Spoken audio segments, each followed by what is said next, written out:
नमस्कार, मेरा नाम विक्रांत जोशी है और आज हम लोग डिस्कस करेंगे कि सूडान में चल क्या रहा है। साउथ सूडान अलग है, ये उसके ऊपर का सूडान है। वहाँ चल क्या रहा है, क्यों हम लोग ऑपरेशन कावेरी लॉन्च किए हुए हैं और 4000 से ज़्यादा जो भारतीय फंसे हुए थे वो किस कारण से फंस गए थे, कैसा वहाँ पे फसाद स्टार्ट हो गया जिसको कि नाम दिया जा रहा है कि पैरामिलिट्री फोर्सेस और उनकी आर्मी के बीच में ये जंग हो रही है। इन सारी चीज़ों पर हम लोग डिस्कस करेंगे, आपको पूरी पिक्चर क्लियर हो जाएगी कि वहाँ पर हो क्या रहा है। पूरी वीडियो को अंत तक देखिएगा, बहुत बेहतरीन फैक्ट्स इसमें होंगे।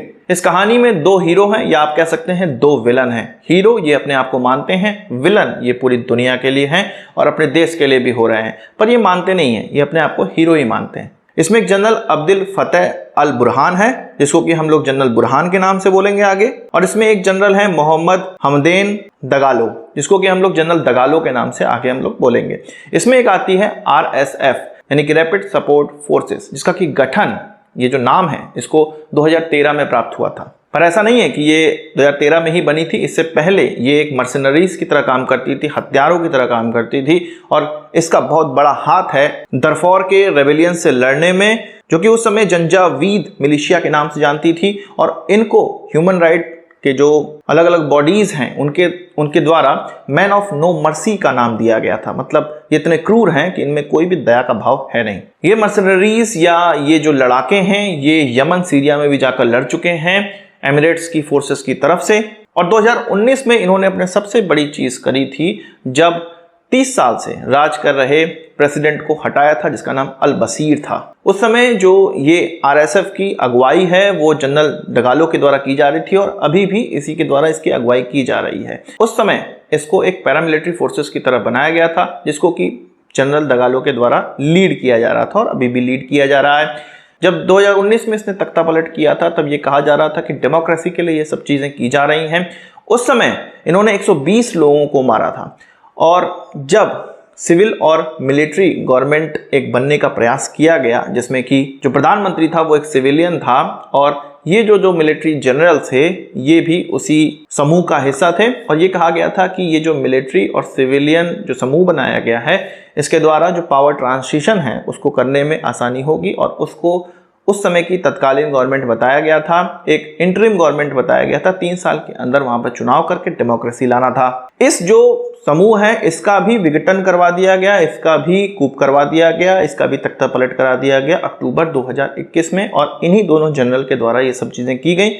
इसमें भी बहुत से लोगों की मृत्यु हुई थी। और जो मैं आपको बता रहा हूं कि जो मिलिशिया है ये RSF, इसके द्वारा जब पुराने में ये मिलिशिया की तरह काम करते थे तो इन्होंने दरफोर में लगभग 3 लाख लोगों को मारा था। इतने क्रूर हैं ये लोग। तो जब अक्टूबर 2021 में तख्ता पलट कर दिया गया तो इन्हीं दोनों जनरल्स के द्वारा, जनरल बुरहान और जनरल डगालो के द्वारा आपस में पावर शेयरिंग कर दी गई और ये कहा गया कि डेमोक्रेसी लाने तक ये लोग आपस में पावर शेयर करेंगे।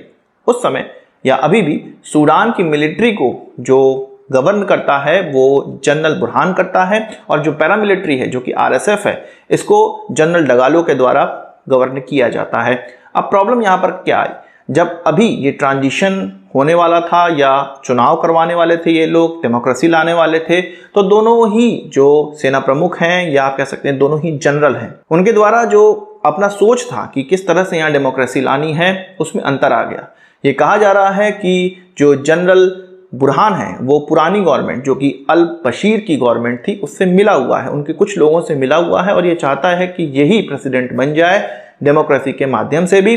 और उसी जगह जब जनरल डगालो का ये कहना है कि ये जो जनरल बुरहान है ये इस्लामिस्ट है, रेडिकल इस्लामिस्ट है और ये सूडान को इससे बचा रहे हैं, और जो गवर्नमेंट है जो डेमोक्रेसी वाली गवर्नमेंट होगी वो बनाने में अभी उनकी हेल्प कर रहे हैं, सूडानियों की हेल्प कर रहे हैं। वो किस माध्यम से कर रहे हैं, वो RSF को उन्होंने कहा है जिसमें कि 1 लाख से ज़्यादा लोग हैं कि पूरे सूडान में ये जो अभी जनरल बुरहान है इसको भगाओ, इसकी पूरी गवर्नमेंट को भगाओ और हमारे हाथ में गवर्नमेंट आएगी और उसके बाद ये ट्रांजिशन किया जाएगा, डेमोक्रेसी लाई जाएगी, अपने हिसाब से डेमोक्रेसी लाई जाएगी। अब ये क्लियर नहीं है कि इसके बाद भी डेमोक्रेसी आएगी कि नहीं आएगी। जनरल डगालो को सबसे ज़्यादा प्रॉब्लम तब होने लगी जब जनरल बुरहान ने ये कहा कि जो सूडान की आर्मी है और ये जो पैरामिलिट्री फोर्सेस है RSF, इन दोनों का विलय कर दिया जाएगा और इनको आर्मी बना दिया जाएगा। जनरल डगालो को लगा कि भाई बहुत बड़ी पावर उनके हाथ से चली जाएगी, जिन लोगों से वो कुछ भी सूडान के अंदर करवा सकते थे वो लोग उसके हाथ से चले जाएंगे।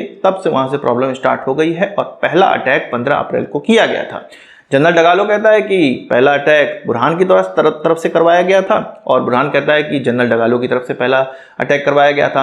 अब ये जितने भी मिलिशिया आप कह लीजिए या पैरामिलिट्री फोर्सेस हैं, ये पूरे के पूरे देश के अंदर मैक्सिमम तौर पे खार्टूम के अंदर पूरे सिटी में घूम गए हैं और आपस में लड़ रहे हैं। इनके आपस में लड़ने से 400 से 500 से ज़्यादा लोग मारे जा चुके हैं, सिविलियन मारे जा चुके हैं। आज जब मैं वीडियो बना रहा हूँ 27 अप्रैल 2023 को, आगे अगर ये इसी तरह की घटनाएं चलती रहें तो बहुत से लोग और मारे जाएंगे। यहाँ पे मैं आपको बता दूं कि जनरल डगालो को दूसरे नंबर का नेता नहीं समझना चाहिए। असल में बहुत सी गोल्ड माइंस जनरल डगालो के पास हैं और इसकी पावर भी उसी से आती है। इस मिलिशिया को या इस पैरामिलिट्री फोर्सेस को पावर भी वहीं से मिलती है।